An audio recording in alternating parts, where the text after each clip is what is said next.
સૌરાષ્ટ્રની રસધાર ભાગ 1 વાળાની હરણ પૂજા.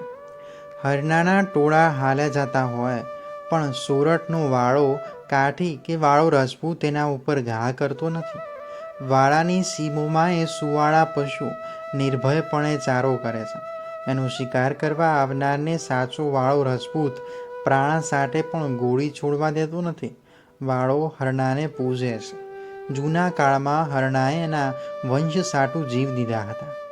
વાત એમ બોલાતી આવે છે કે પાતશાહની કચેરીમાં કોઈ ચાળીલો ચારણ હોડ વધી બેઠો. પાતશાહ બોલ્યા, હસીને માથા ઉતારી દેનાર રાજપૂતો હવે મરી ખૂટ્યા. ચારણે જવાબ ચોળ્યો, પાતશાહ, તમને ખબર જ નથી, રજપૂત કુળ હજી જીવે છે.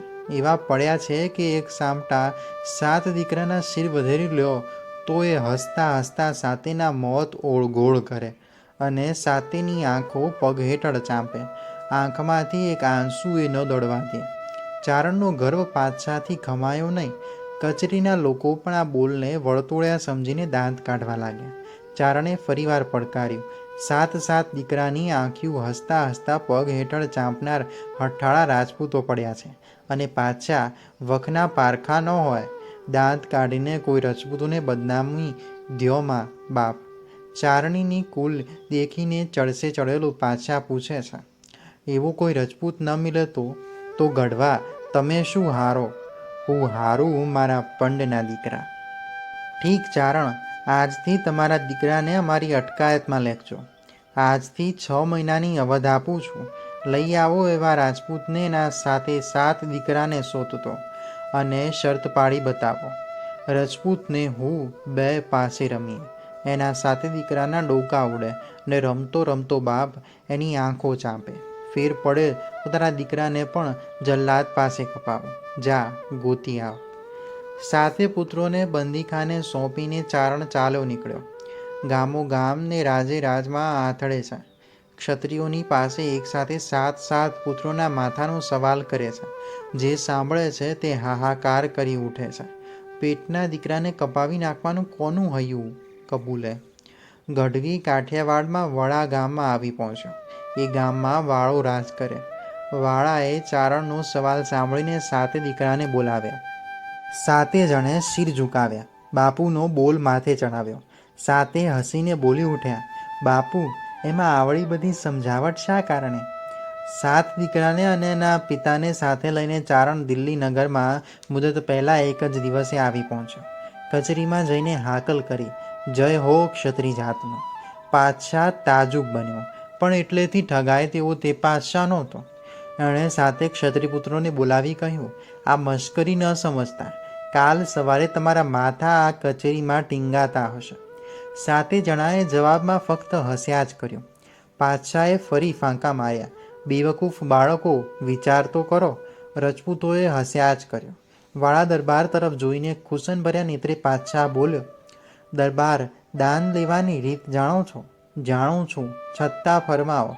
જુઓ, દાન દેતી વખત ખુશહાલી રાખવી પડશે. દાતાનો એ ધર્મ છે કે કચવાતે દિલે દાન ન દેવાય, કેમ કે મંજૂર ન થાય. ક્ષત્રિયને એમાં કાંઈ નવું નથી.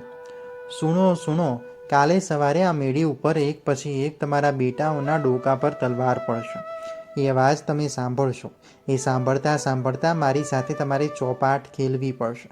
તમારા બેટાની એક પછી એક 2 આંખો હાજર થશે. તેને તમારે હસતે ચહેરે તમારા પગ નીચેને ચગદવી પડશે. એ દરમિયાન જો આંખમાં જરા પણ પાણી દેખાશે, અવાજમાં જરા પણ દુઃખ દેખાશે, રમતમાં જરા પણ શરત ચૂકાશે કે એક નિસાસો પણ નીકળશે તો એ દાન ફોક થશે ને હું ચારણના દીકરાનો પણ જાન લઈશ. સુખેથી પાતશાહ, સુખેથી. બીજે દિવસે સવાર પડ્યું. કચેરીમાં મેદની માતી નથી. ચોપાટ મંડાઈ. ખળખળાટ હસીને વાળાએ પાસા રોડવ્યા. સાથોસાથ પાતશાહનો હુકમ છૂટ્યો, ચલાવો કતલ. ચલાવો કતલ નો પોકાર પડતા તો 7 ક્ષત્રિય પુત્રોમાંથી મોટેરાને ઉપાડી મેડી પર લઈ ગયા. ઉપલી મેડી પર ધડાક એવો અવાજ થયો, જાણે એક માથું પડ્યું. 2 ઘડીમાં તો 2 મોટી મોટી આંખો અને સાથે ચારણનો એક દીકરો દરબારની પાસે હાજર થયો. પાતશાહ કહે, લ્યો દરબાર, આ તમારા મોટા દીકરાની આંખો. દરબારે એ 2 આંખોને પગ નીચે ચદગી.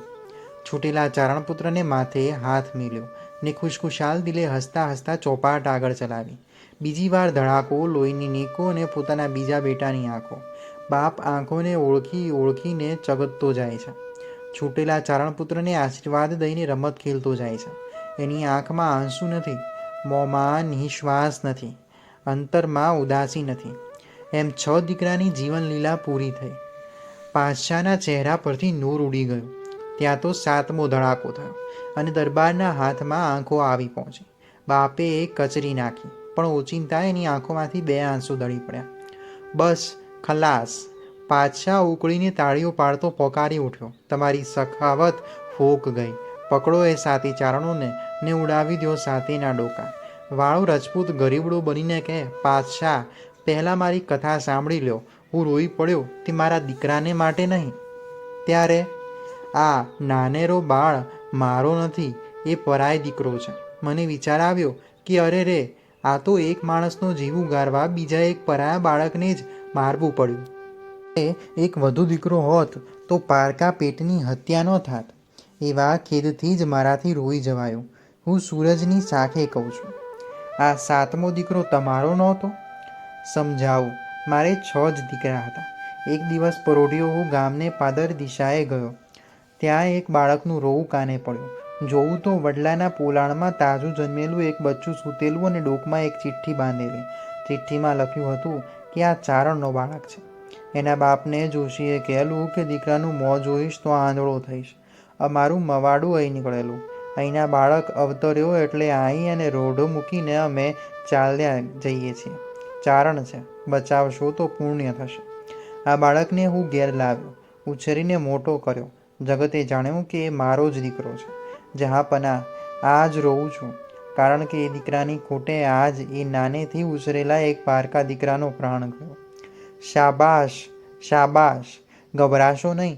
નથી એ ચારણ મર્યો કે નથી મર્યો તમારો એકેય દીકરો. અરે પાતશાહ, હવે મશ્કરી સિદ્ધ કરો છો. પહેરેગીર, 7 દીકરાને હાજર કરો. મેળી ઉપરથી 7 દીકરા આવી ઊભા રહ્યા. ક્ષત્રિય બચ્ચા!